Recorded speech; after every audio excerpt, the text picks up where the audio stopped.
Dear brothers and sisters, can you hear me? Okay. It's too loud. Okay.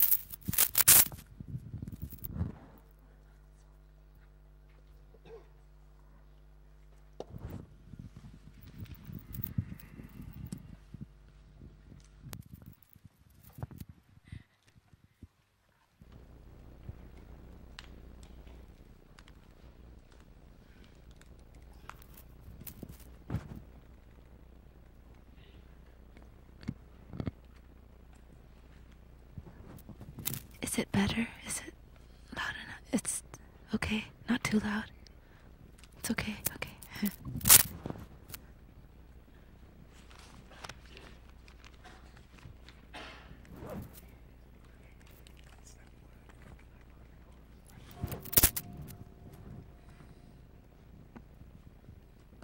Hello Thay, Thay nghe con được không? Hình như nó lớn quá.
Dear Sangha, today is the 9th of February in 2012, and we are in the still water meditation hall of Upper Hamlet in the winter retreat. New Hamlet is not able to come today because of the snow.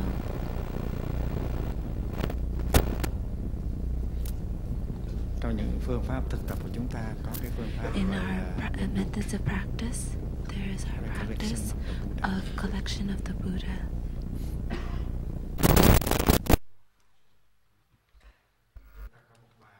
We have a chant called the 3 refuges,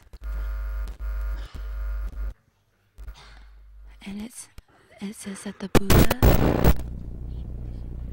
shows us. Chúng ta có đoạn thứ hai là chúng ta tụng xong cái đoạn thứ nhất rồi thì chúng ta tụng sang đoạn thứ hai là con đã về nương tựa Bụt. I have already taken refuge in the Buddha.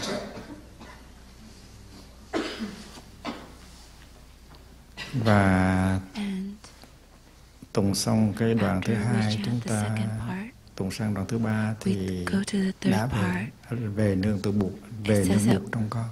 I take refuge in the Buddha in myself. Trong truyền thống Nam Tông thì chỉ đọc Bodang Saranang Gacchami là con về nương tựa Bụt thôi. Tôi thấy ngắn quá, thành ra các thầy đọc tiếp là nó lần thứ hai con về nương tựa Bụt, lần thứ ba con về nương tựa Bụt. Nhưng trong cái bản I have already taken refuge in the Buddha. In the Buddha, so the 3 parts, it's different. Each part is different. In Plum Village, it's the part where it says, I take refuge in the Buddha in myself. It means that the Buddha is not something outside of us, and the Buddha is inside of us. There are many ways in which we can invoke the Buddha's name. Và trong đó có cái phương pháp gọi là there is the method called Jiyan, which means speaking the name, calling the name, by saying Namo Buddhikamoni, Namo Shakyamuni, or Namo Avalokiteshvara. Invoking the name, and if we are not skillful, then after a period of time, we are just invoking the name, but our mind is thinking about something else.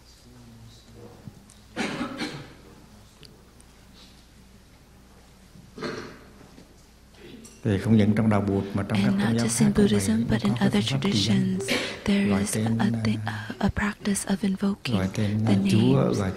You can invoke the name of Jesus Christ, Mary, Mother Mary, or Prophet Muhammad. That is also called invoking. Those are all in. Thì chúng ta trì danh, tức là chúng ta gọi danh hiệu như thế nào. Và trong khi gọi danh hiệu đó, thì cái hạt giống của giác ngộ, của giải thoát, của hạnh phúc nó được tưới tẩm trong ta, thì nó trì danh nó có hiệu nghĩa. Còn nếu chúng ta nói Nam Mô A Di Đà Phật mà tâm chúng ta nghĩ tới chuyện khác, thì chẳng khác gì nói 1, 2, 3, 4, 5, 6. Then it's just like saying 1, 2, 3 and there's no benefit in it. Your mind thinks of something else. And in Buddhism, there is the malas. And when we invoke one name, Namo Amitabha Buddha or Namo Avalokiteshvara, then we count one bead, so that one of the malas, so that we don't forget. And if we're not skillful, then our hand will just do it like a machine, and our invoking will just be like a machine, and it will just be the form. And that has happened in all of the traditions. Invoking, it means calling the name. How can we call the name so that the Buddha can manifest inside of us? It needs to be like that. And if you call the name, invoke the name like a machine, or if you hold the mala and count like a machine, then it's not worth it. There is another practice called Visualize. It means visualization. We are able to visualize the Buddha as a person that is liberated, very gentle, very fresh, smiling, and very compassionate. And we sit or we walk, and we can visualize a person that walking, sitting with a lot of mindfulness, speaking and acting with a lot of mindfulness and full of compassion. And that is called called visualizing. Those are the two methods, two practices that we usually speak about: invoking, calling the name, and second is visualizing.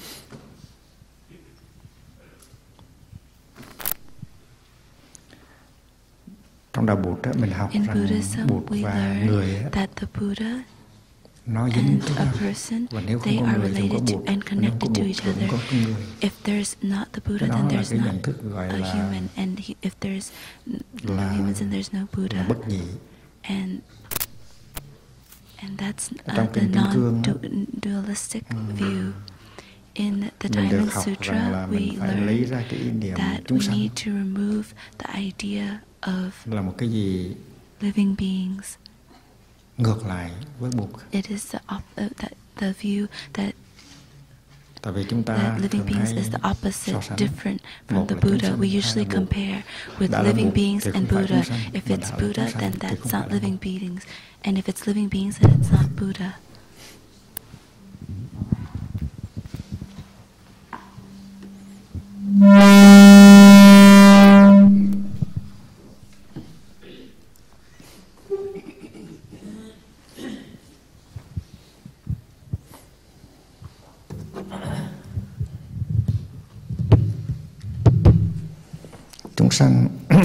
Living beings, tức là living beings. Chúng sanh is living beings.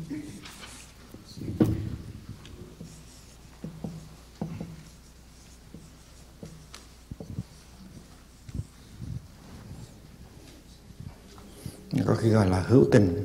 It's sometimes called hữu tình, being, the existence. Gọi là hữu tình.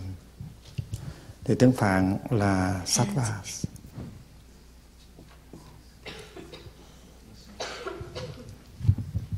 And this is what it's called in Pali. Phiên âm là tác đọa. And Sino-Vietnamese is called tác đọa.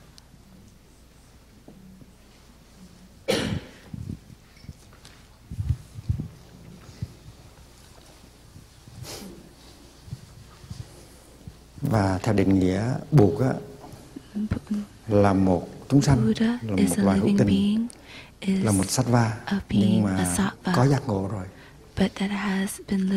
có giải thoát rồi, và là bodhisattva. And is called a bodhisattva.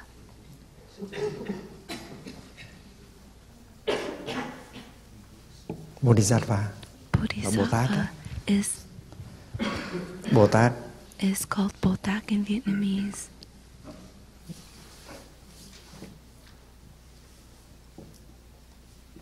Chữ Bồ Tát mà mình dùng á, the word that we use, là gọi tắt của chữ Bồ Đề Tát Đọa. It's short nói cho đúng là Bồ Đề Tát Đọa. Tiếng Phạn là bodhisattva. Thì mình gọi tắt Bồ Đề Tát Đọa là Bồ Tát. Bodhisattva tức là giác hữu tình, tức là một con người đã giác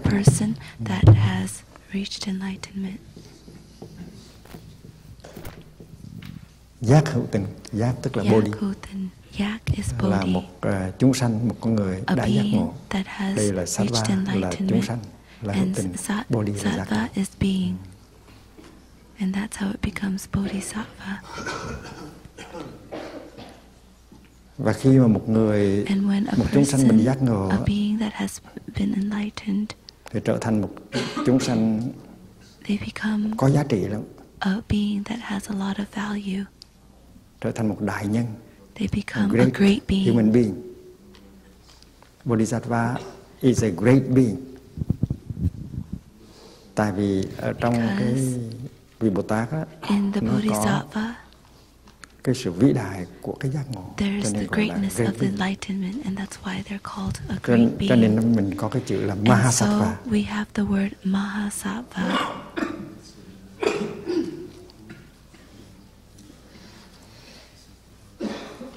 Maha là lớn, Sattva là hữu tình, đại hữu tình.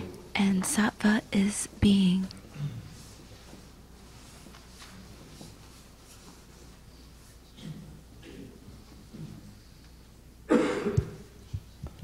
Và Bồ Tát Mahatát. Bồ Tát Mahatát tức là Bodhisattva Mahasattva. Bodhisattva Mahasattva. Thì khi mà một chúng sanh, một con người mà có giác ngộ, thì trở thành ra một con người lớn, gọi là Mahasattva. Và con người đó có thể gọi là Bodhisattva Mahasattva, Bồ Tát Mahasattva. Chữ nghĩa nó như vậy. And that's the meaning of these words.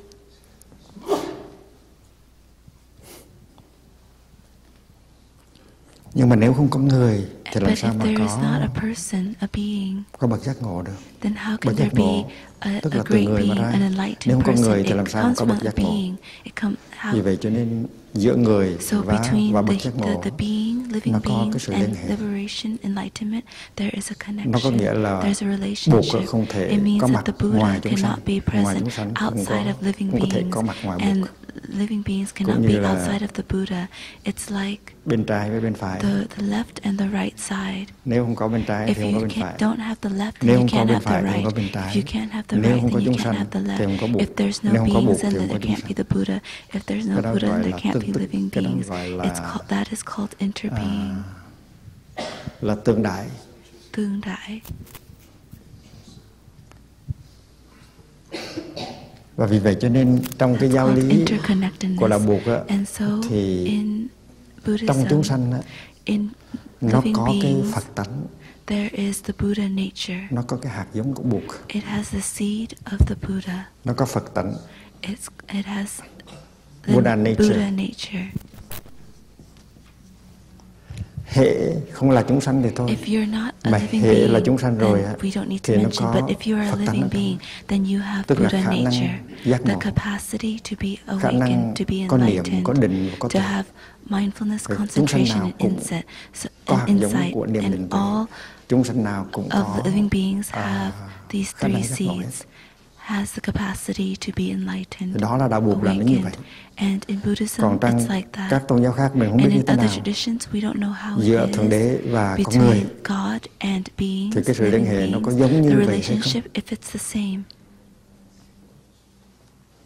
Về có những nhà mystic thì họ nói là Thượng Đế cũng có ở trong ta. They believe that the Buddha, the God is inside of us. Nhưng mà không phải tất cả mọi người đều nói như vậy. Và trong đạo Buddha rất là rõ là muốn đi tìm Buddha thì phải tìm ở trong chúng sanh. Trong chúng sanh mới có Buddha. Ngoài chúng sanh thì không có Buddha. Thì bên Cơ đốc giáo không biết người ta có nói được như vậy không? Là muốn đi tìm Chúa là phải nhìn vào con người. Nếu không có người thì không thể nào tìm được ra Thượng Đế. You need to look for it in living beings, and in living beings there is God. I don't know if they say the same thing. Và trong đạo Buddha và chúng sanh tương tức, the Buddha and living beings interare. It's like the sun and us. Although we are two, but we are one. Because we have the sun inside tất cả of us. những gì mình ăn là đều do mặt trời làm ra hết. It comes from the sun. Bởi vì trên mặt trời không phải là có ngoài mình mà có ở trong mình. The sun is not outside of us, but the sun is inside of us. Và vậy cho nên cái phương pháp niệm Bồ Buddha nó không phải là một cái phương pháp thường đâu, nó phương pháp rất là sâu. It's not just a normal practice, but it's actually a very deep practice. Niệm Phật. Recollecting the Buddha.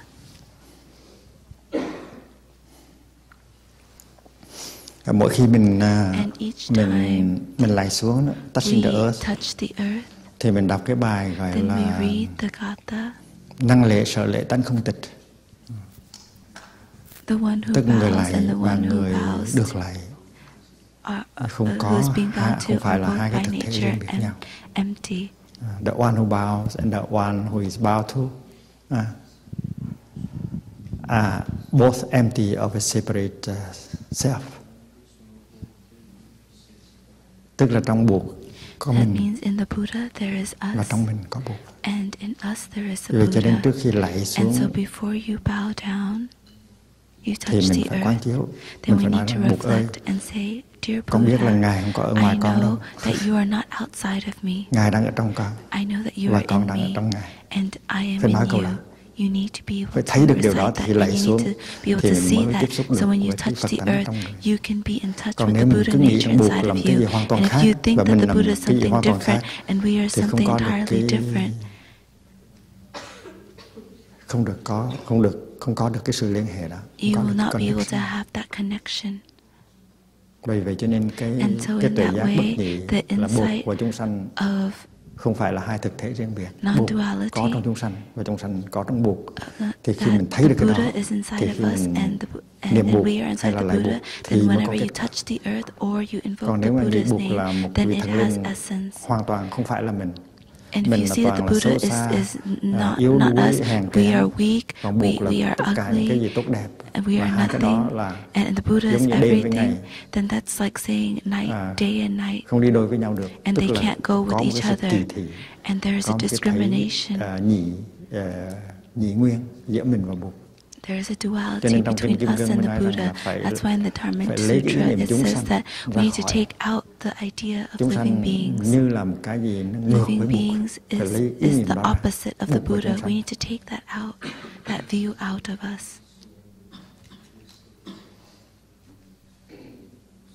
Thì đó là cái nguyên tắc đầu để cho cái phương pháp niệm Buddha nó thành công. For that invoking the Buddha's name to be successful, we call the name of the Buddha, we reflect on the Buddha, visualize the Buddha, or we touch the earth. We need to have that insight. We need to have that view that between the Buddha and living beings there is a connection that is very close. Outside of the Buddha, there is not the Buddha, and outside of the Buddha, there và nếu mình là người thực tập thì mình phải thấy được rằng ở trong mình nó có những hạt giống của Bồ đề. We have to see that we have the seed of enlightenment. Và cái đó là buộc rồi.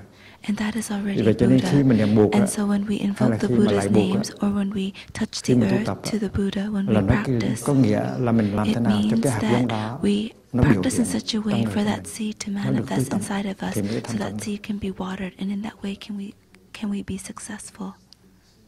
Chứ không phải là mình gọi tên một vị thần linh để vị thần linh đó tới để cứu độ mình. In order to save us, or a great being in order to save us. That is not correct.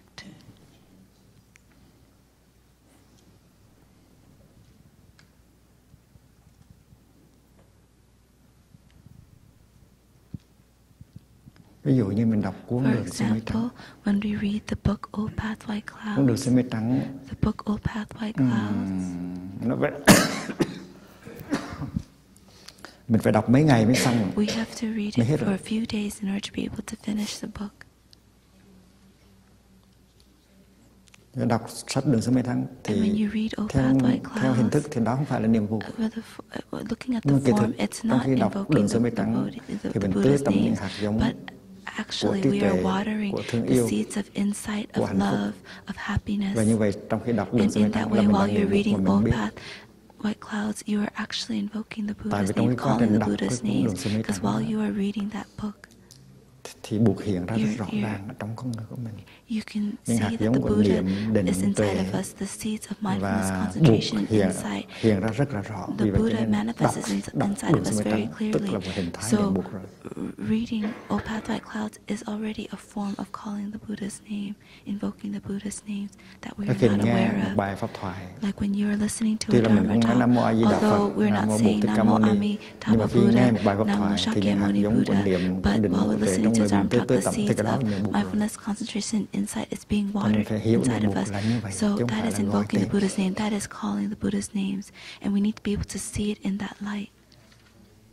Và nếu mình giỏi, nếu mình thực tập khá, thì buộc ở với mình suốt cả ngày. Then the Buddha will be present with us throughout the whole day.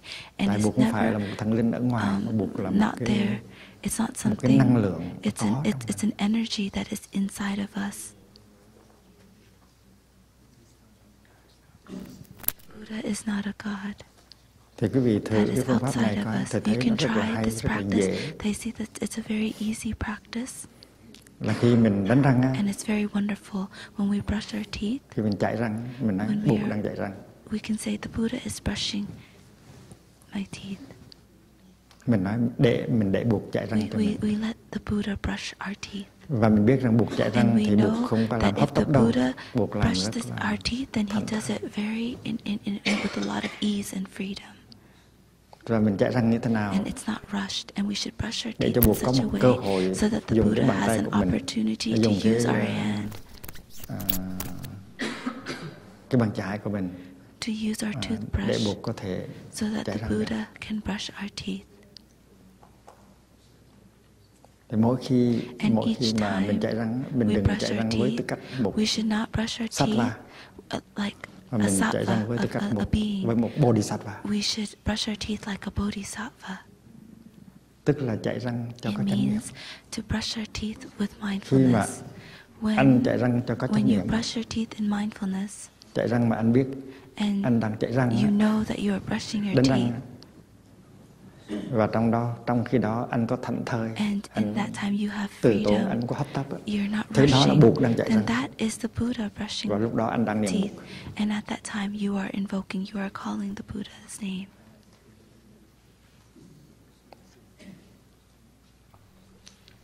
Nó có hai cách chạy răng.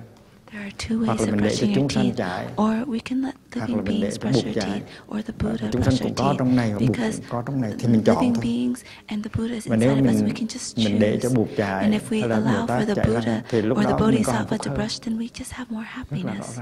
And it's very clear in that way. Uống trà cũng vậy. Drinking tea is the same. When you hold the cup of tea,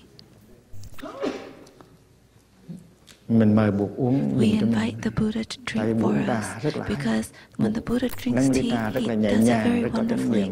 He does it with ease, and he does it in freedom, and he has happiness whenever he drinks. And that is invoking, calling the Buddha's name.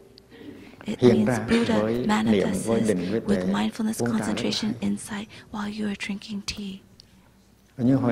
And like Thay was walking from Thay's hut, still hut, to out to the meditation hall, Thay allowed for the Buddha to walk. The Buddha is walking in snow. In India, there's not snow. So now the Buddha has the opportunity to walk in snow, and the bodhisattva is walking, not the being, not sattva. But we allow for the Buddha to walk. And in us, there is sattva and bodhisattva.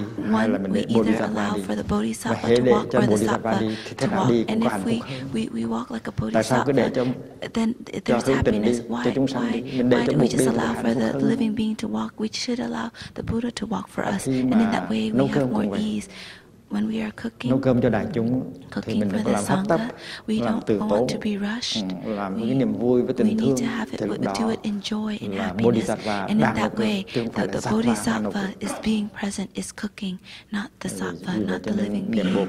And so, invoking the Buddha's name can happen in each moment of our daily life. When we are using the restroom, it's the same. Going to the bathroom or going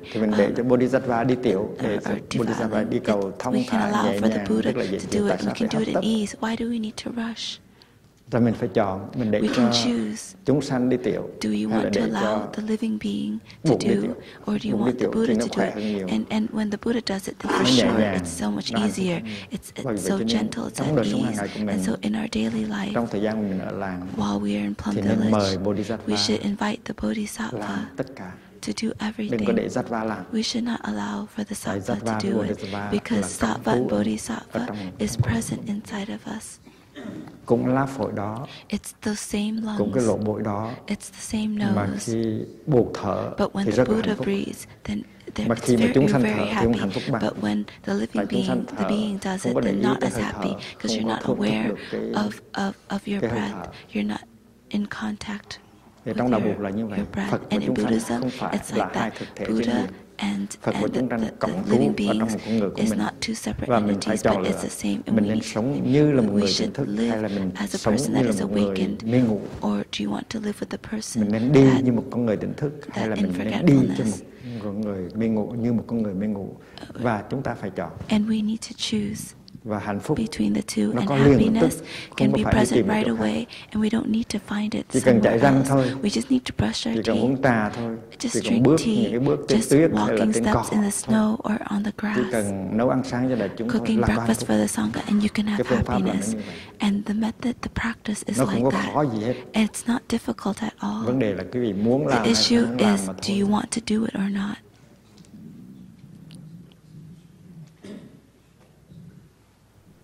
And we don't look at the Buddha as a God, or we call the Buddha's name to help and save us. But the Buddha is present in the form of energy, of mindfulness, concentration, and insight. And when we know how to use those three energies in order to brush our teeth, to eat breakfast, to go to the bathroom, then suddenly we have happiness. And that is our practice here in Plum Village. We should not waste our time. And do not try to find enlightenment, awakening at somewhere else at a different time.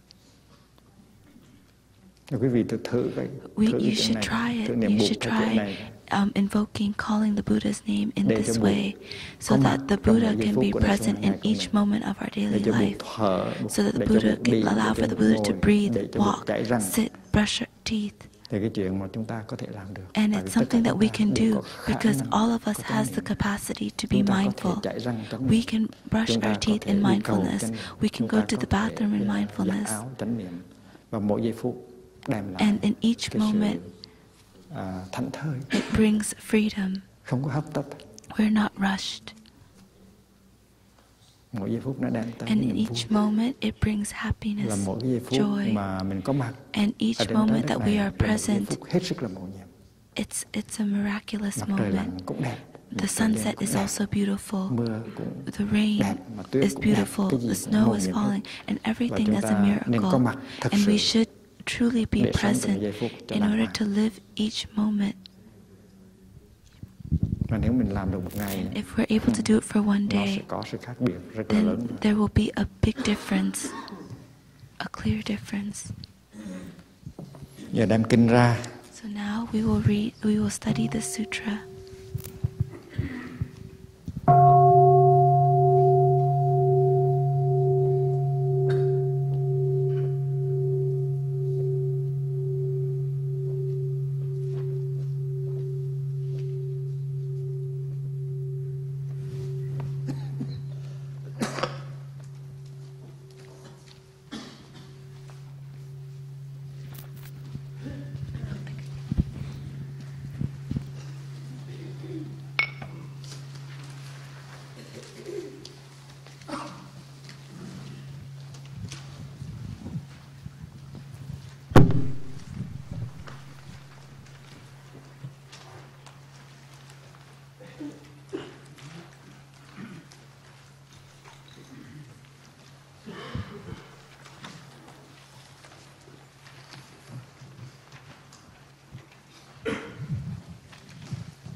Trong cái thời của thầy Dignaga Trần Nam, có những cái nhà triết học họ chủ trương thuyết nguyên tử. Họ nói rằng atom nguyên tử là cái, and he said that atom là cái is bản chất the nature của thiên nhiên of the universe. The substance. Atoms are the ultimate reality. Atom is the ultimate reality.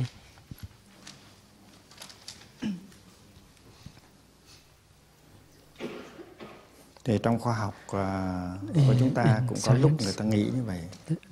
Người ta nghĩ đã chẻ sự vật ra tới cái mức nhỏ nhất. Split things into a very tiny thì mình tìm ra được cái things. Cái gọi là we will find something.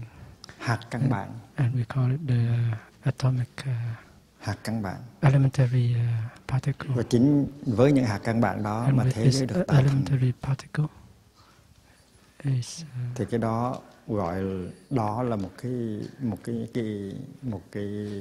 niềm tin, đó là một cái chủ trương. The faith, the thoughts. Gọi là thực chất luận. The substantialism. Realism. Substance.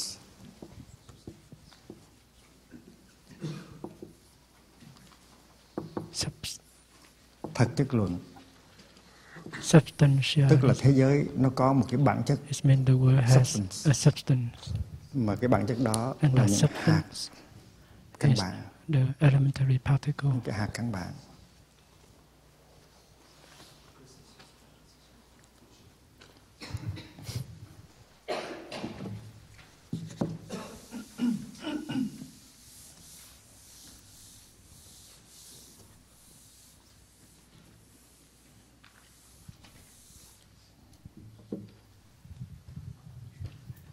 Và những cái hạt căn bản đó tạo thành ra cái thế giới, nó có cái thế giới thực tại, nó nằm ngoài tâm thức của mình. And this world has a reality that exists outside of tâm thức our của mình consciousness. chủ quan như vậy.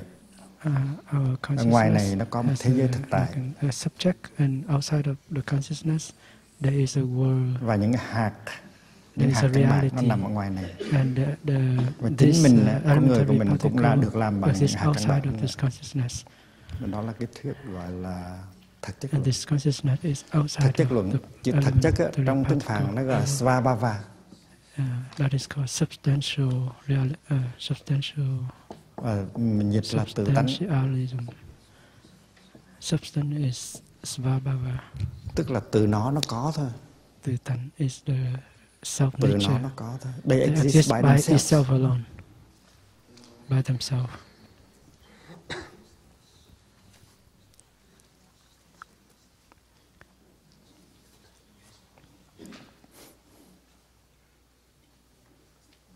Và cái thuyết gọi là And the theory thực which chất is luận called nó cũng mang substantialism tính cách là has a characteristic of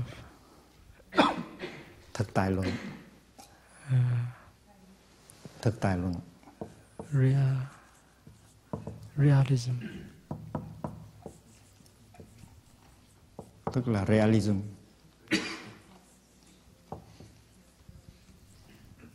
Tức là thế giới bên ngoài nó có thiệt. The world outside is real. It's something real, something. Thì cái phương pháp của thầy Trần Na, của thầy So the Dignaga method rất là hay. of Thầy cũng có Dignaga bài bác. is very nice. He does not Thầy bắt đầu thầy nói, giá dụ tôi chấp nhận. deny that, but giá dụ tôi chấp nhận. For example, if I là accept những cái nguyên tử mà anh nói đó là những cái hạt căn bản mà anh nói đó nó có thiệt. The elementary Granted particle that they exist. That you say, phải nói granted that they exist. Nhưng mà cái mà tôi thấy ở trong thức, trong tâm thức của tôi, thì tôi không có thấy được những cái hạt căn bản đó. I don't see those I never seen, elementary particles. I have never seen an atom. I have never seen an electron. But I believe you. I don't see it, but suppose they exist. But in fact, in my mind, the image of these basic particles never appear.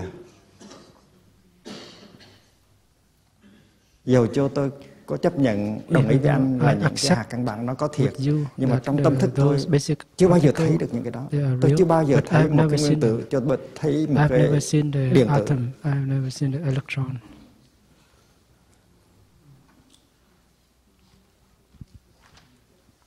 Thì đó là cái bài kệ thứ nhất. And that is the first gatha. Và cái bài kệ thứ nhất nói rằng cái đối tượng của nhận thức tôi, cái định đối tượng của tri giác tôi, tức là object of my perception, không phải là hạt căn bản, không phải là basic particle, the elementary particle. Tại vì tôi không có thấy được hạt nguyên tử. Tôi chỉ thấy những cái hình tháp khác, tôi thấy cái chuông, cái núi, tuyết, mây, chứ tôi không bao giờ thấy cái hạt căn bản. Vì vậy cho nên hạt căn bản không phải là đối tượng nhận thức. Hạt căn bản có thể là một cái điều kiện nào đó. Và điều kiện đó giống như là con mắt. Nhờ có con mắt mà có cái thấy. Không phải là con mắt thấy. Nhờ có cái lỗ tai mà có cái nghe. Thì hạt căn bản đó đôi khi nó là một điều kiện đó. Tôi có thể tạm công nhận là hạt căn bản là một điều kiện. Nhưng mà hạt căn bản không phải là đối tượng nhận thức. Tại vì tôi không thấy nó. The basic particle is not the object of perception.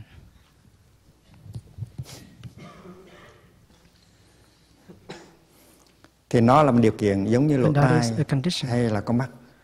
Chứ nó không thể nào là đối tượng nhận thức được. They cannot be called the object of perception. Atoms are not the object of my perception. They may be a cause that help give rise to perception, but they are not the object of my perception because I don't see them. Đó là cái câu đầu. That is the first sentence. Cái luận này là một cái tác phẩm nói về nhận thức luận. Epistemology là theory de la connaissance. Từ khi đó những cái nhà chủ trương nguyên tử mới nói rằng anh không có thấy được những hạt căn bản, nhưng mà khi những hạt căn bản nó tới với nhau thì anh thấy được chứ. Thì thầy Dignaga nói rằng khi nó tới với nhau thì tôi thấy một cái gì đó cho tôi không thấy hạt căn bản. Tôi chỉ thấy cái chuông, tôi chỉ thấy ngôi sao, tôi chỉ thấy tuyết, tôi chỉ thấy mưa, chứ tôi không thấy hạt căn bản. Cũng như là một cái điểm point, mà cái điểm đó nó di chuyển, nó thành hình tam giác, nó di chuyển thành hình tròn, nó di chuyển thành hình vuông. Thì khi mà nó di chuyển, tôi thấy hình tam giác, hình tròn, hình vuông. Nhưng mà nếu mà anh lấy những cái điểm riêng ra thì những cái này không có, những cái này là những cái tạo tác của tâm thức, construction of mind. Hình vuông, hình tròn, hình tam giác, they are all construction of the mind. They are not atoms, because I don't see them. Nói rất là rõ như vậy. It's very clear like that. Thành những cái hình này tạo tác của tâm thức nó giống như là mặt trăng thứ hai. Mặt trăng thứ hai nó không có. Cũng như là mình nhìn sợi dây mình mới thấy con rắn không có. Mình nhìn cầu vồng mình tưởng cầu vồng có thiệt, nhưng mà cầu vồng đó là một tạo tác của tâm thức. Đó là bài kể thứ hai. Bài kể thứ hai để nói rằng là cái sự hòa hợp đó, cái sự tới với nhau của những cái hạt nguyên tử đó, thì tôi có thể chấp nhận rằng cái hình ảnh của những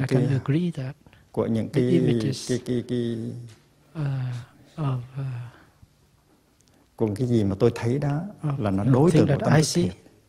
Nhưng mà nó không phải là nguyên tử. Nó không phải là nguyên tử. But they are not atoms. Chỉ là cái mặt trăng thứ hai. Khi mà tôi dụ con mắt một hồi thì nó sinh ra cái mặt trăng thứ hai.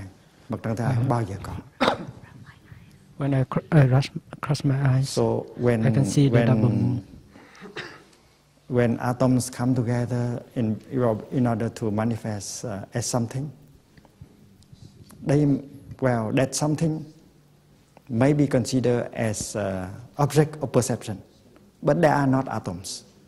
It's only a mental construction. Đó là câu thứ hai. That is the second sentence. Bây giờ đây các nhà nguyên tử học mới đưa ra một cái luận tiếng thứ ba, là mỗi cái atom nó như vậy đó, mỗi cái nguyên tử như vậy, mỗi cái cực vi hay là mỗi cái lân hư như vậy đó, nó chứa chất ở trong đó 4 cái yếu tố gọi là Mahabhuta.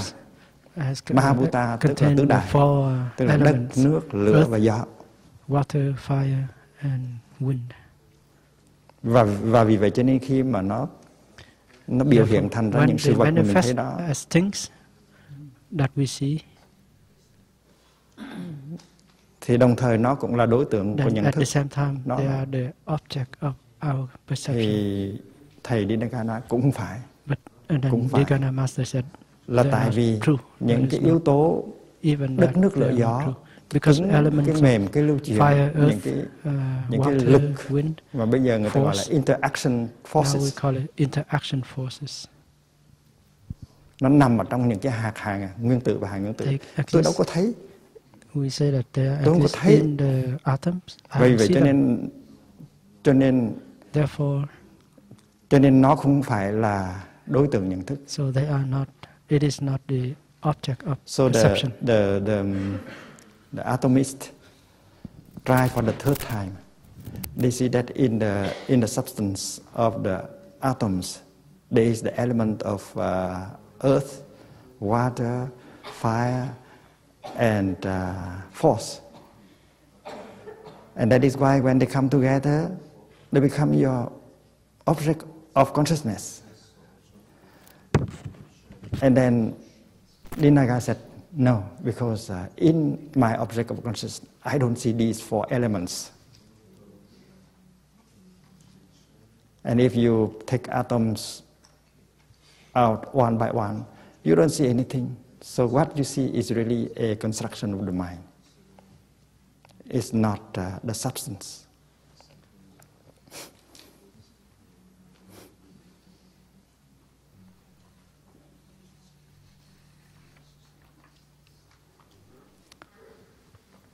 Rồi tới cái bài thứ tư, the fourth gatha. Bài thứ tư tới đây thì các nhà chủ trương nguyên tử mới nói rằng là the atomic thinker khi mà các hạt nguyên tử, khi mà các linh hư nó tới với nhau, nó tạo tác ra những cái hình thái khác nhau, những cái hình thái khác nhau. Various forms. Và nó tùy theo là những cái hạt đó nhiều hay là ít mà có hình thái khác nhau. Those particles, ví dụ như là cái bình, then they have a different, một cái bình thì nó lớn hơn cái chén. Và cái bình thì có cái miệng bình, rồi cái cổ bình, but then the neck of rồi cái thân bình, vase, and then the body of the vase, rồi cái chân bình, nó có cái miệng khác nhau.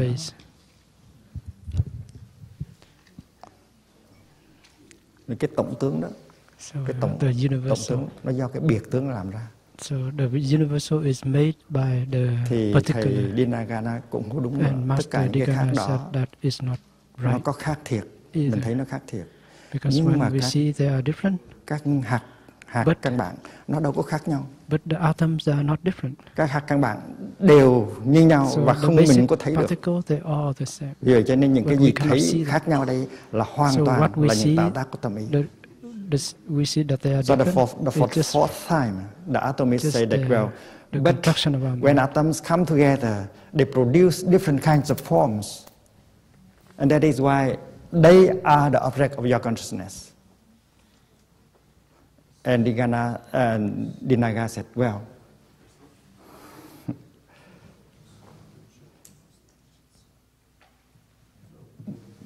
atoms, they are identical. They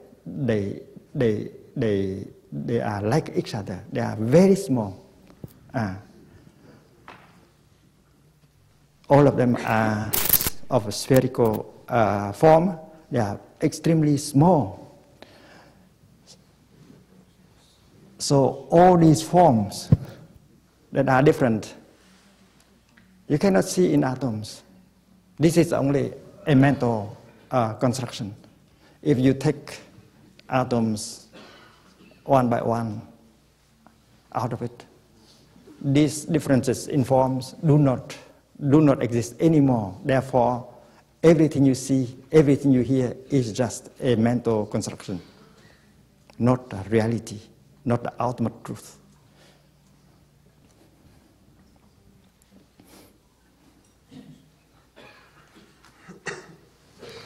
Cực vi lượng đẳng cố là những cái cực vi đó, những cái atom đó, nó giống như nhau. Đẳng tức là nó bằng nhau. Nó tròn, nó nhỏ, nó giống hệt như nhau. Nó làm gì có cái sự khác biệt đâu. Những cái khác biệt đó là toàn do cái tâm thức của mình tạo ra mà thôi. Cực vi nhỏ giống nhau, dáng khác kia là giả, tách chúng thành cực vi, tri giác kia không còn. This is the first, the fifth gatha translated into Vietnamese. No longer exist there. It's only they have no substance.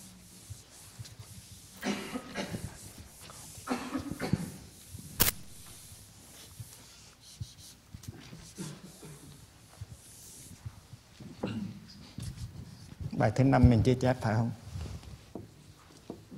Đây là chúng chép. Cực vi nhỏ giống nhau. The atoms, they are small and they are identical.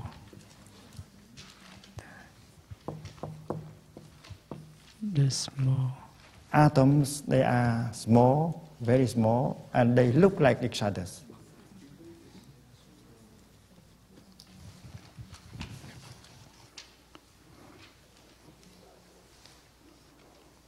Dáng khác kia là giả.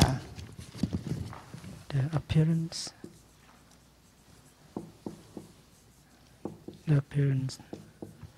they have a false appearance. Tức là những cái gì mình thấy trong nhận thức của mình, trong thế gian của mình, tuy là nó có lớn, có nhỏ, có đẹp, có xấu, có cao, có thấp, nó khác nhau. Nhưng mà cái đó không phải là cực vi. Cái đó là giả. They exist not as a real entity because they are just mental construction. While the atoms, they look like each other, and the differences that you notice in the object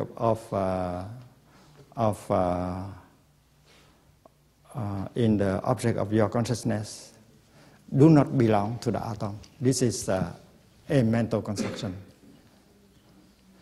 Các hình dáng to lớn, the appearance, đẹp xấu khác nhau kia đều là giả hữu. Nó có nhưng mà có một cách rất là giả, giống như cái cầu vồng, giống như là mặt trăng thứ hai, it's like the rainbow, like a double moon, like a snake. Like when you see a rope and you think that it's a snake. Tách chúng thành cực vi.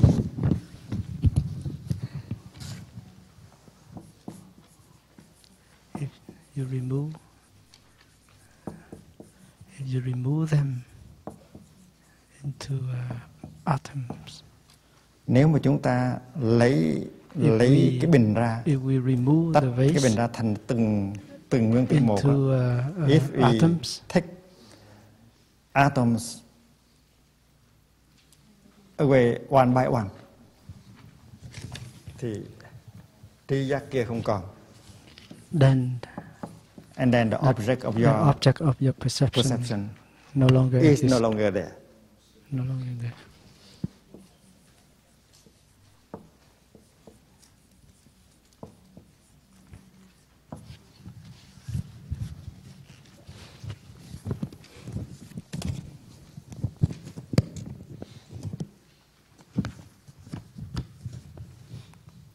Bây giờ chúng ta học đến cái bài thứ 6 này. Now we move to number 6. Gatha number 6. Nội sắc như ngoại hiện, vi thức sở dương duyên, hứa bị tướng tài thức, cập năng sanh thức cố. Những cái hình bóng bên trong mà ta thấy đó, nó giống như là nó có ở bên ngoài. They exist outside consciousness. They are only the objects of consciousness. We can only say that these images exist only in the consciousness and have the function of producing consciousness. Nội sắc. Nội sắc. Hiện ngoại sắc. Mean the inside form and outside form. What you see inside of your subjective mind look like they exist outside of your mind.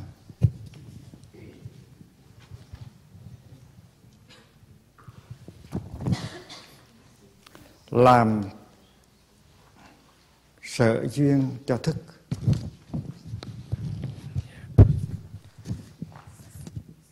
They can become the objects of consciousness. Cái hình ảnh mà nó biểu hiện bên trong thức, manifested inside of consciousness. Mình tưởng là nó từ ngoài tới. That they come from outside. Nhưng mà kỳ thực á, nó chỉ là một nó làm đối tượng cho nhận thức. Objects of our perception. It serves as the object of our perception. Object of perception nó khác. Object of perception. Chúng ta phải phân biệt giữa hai cái chữ duyên và sở duyên. We should be able to identifying the different of condition. Duyên là condition. And object of conditions. Yin is mean condition. Sở duyên mean là object. Object of cognition. Of cognition. Of cognition. Thì cái này là sở duyên. So that is the object of cognition. Cái mà nó hiện trong tâm thức của mình, nó làm đối tượng cho cái tâm thức. So the thing that appear in our consciousness, they serve as an object of cognition.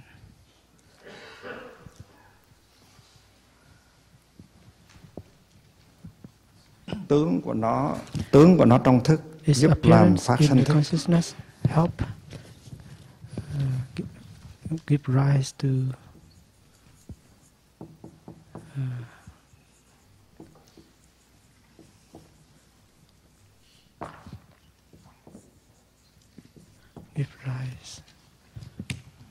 arise in a consciousness.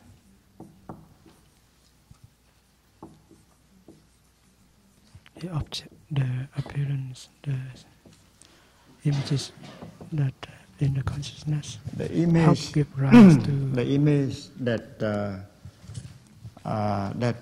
consciousness that appear in your mind, your cognition, help to produce cognition.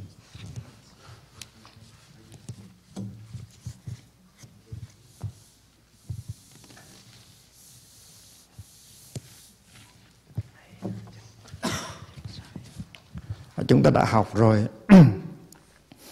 Chúng ta đã học rồi là khi mà chúng ta nói tới một cái tri giác, một cái perception.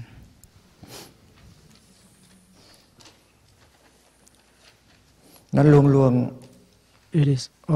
trong perception nó có cái phần in the perception there is a part phần kiến và phần tưởng. Kiến is the phần này là phần chủ thể và phần này là phần đối tượng. Phần này là phần subject, phần này là phần object. Mà hai phần đó nó phát sinh ra một lần, nó nương vào nhau mà phát sinh. They coexist. They inter-are. They have to lean on each other to manifest. Cũng giống như tờ giấy này, nó có hai mặt, piece of paper. trái There và are two sides, left side and right side. Và cái mặt trái and the left side nó có đó để cho mặt phải nó có đó. For the right side to be there, and the right side nếu is không có there phải, for the có left trái. side to be there. Nếu không có trái thì không có If phải. there is no left, there is no right. Lấy đi một cái không có được. If we remove one, it is impossible to remove one away. Bây giờ mình chia tôi với thầy Pháp Dung ha. Bây giờ thầy Pháp Dung lấy cái trái, còn tôi lấy cái phải. Thầy Pháp Dung lấy cái trái mang đi chỗ khác, tôi lấy cái phải mang đi chỗ khác. Không có được. Cái trái cái phải nó không có thể throw the left away. Thầy Pháp Dung throw the right away. Then cái trái và cái phải luôn luôn có mặt với nhau. So the left and the right always. Tôi không có thể nói thầy Pháp Dung ơi, thầy lấy cái mặt trái của tôi ấy đi. Rồi thầy đi ra ngoài tăng xá ngồi. Còn tôi lấy cái mặt phải này, tôi đi vào ngồi yên, tôi ngồi, đâu được. Hai cái đó không có lấy riêng, lấy ra ngoài được. Thì cái chủ thể với nhận thức của tri giác nó cũng vậy. Không có rời nhau được.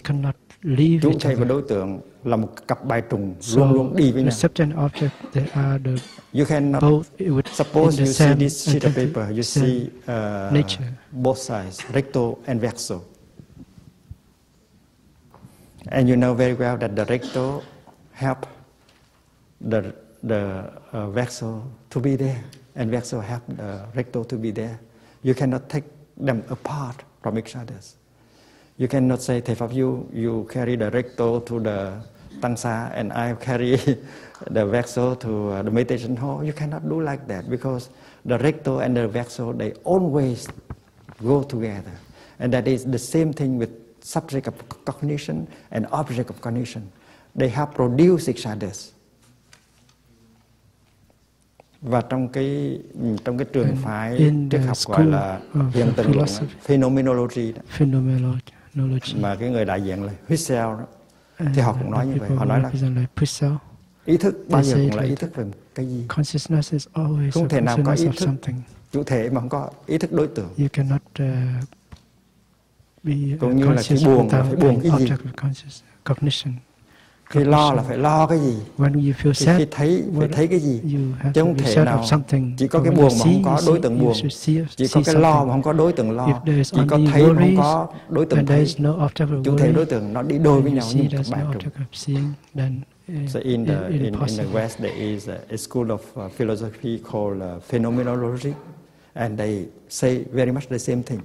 They say that consciousness is always consciousness of something. If you are sad about something. Sadness cannot be without an object. If you are worried, you worry about something, there cannot be any worry without object. If you see something, there must be something to be seen. If there is no object, how can sight be possible? And that is why it's possible to see that subject and object, they interact, they help produce each other. And they may manifest at the same time. Like when I draw a triangle, suppose we call it ABC, and we draw a straight line here, AH, and suddenly you see the appearance of two smaller triangles, ABH and AHC. So this is there because that is there. That is there because this is there. They coexist. They interact. They cannot be without the other. And that is what we call interbeing. Và trong kinh nói rất rõ, thử hữu, cố bị hữu. This is because that is.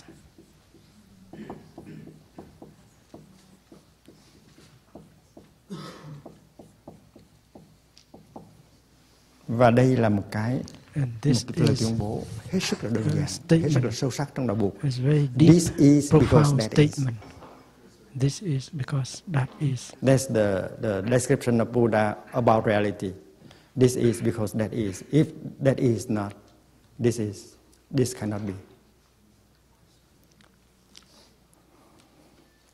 Và vì vậy cho nên đứng về phương diện nhận thức luận epistemology thì mình phải thấy rằng chủ thể và đối tượng nó phát sinh ra cùng lúc, và mình đừng có tưởng rằng là cái đối tượng đó nó là có mặt ở ngoài. Mình thấy như vậy nó là nội sắc, nhưng mà nội sắc đó mình tưởng nó là ngoại sắc, nhưng kỹ thực nó là nội sắc. Thì mới nghe mình tưởng đâu là thầy Dignaga thuộc về cái phái duy tâm. Master Dignaga belong to duy tâm rồi, tức là idealism. Là chỉ chủ trương rằng không có cái gì ở ngoài hết, chỉ có tất cả đều chỉ có trong tâm thôi. Và đây là phương pháp của thầy Dignaga. Thầy cũng không có duy tâm mà thầy cũng không duy vật. Thầy dùng cái phương pháp rất là hay. Ban đầu thầy giống như là thầy chấp nhận rằng có những cái nguyên tử ở ngoài đó, nhưng mà từ từ thầy dẫn người kia tới để cho người kia đi tới cái chỗ là không có trong mà cũng không có ngoài. Và cuối cùng thầy giúp người ta lấy ra khỏi cái ý niệm là subjectivity và objectivity. Là tại vì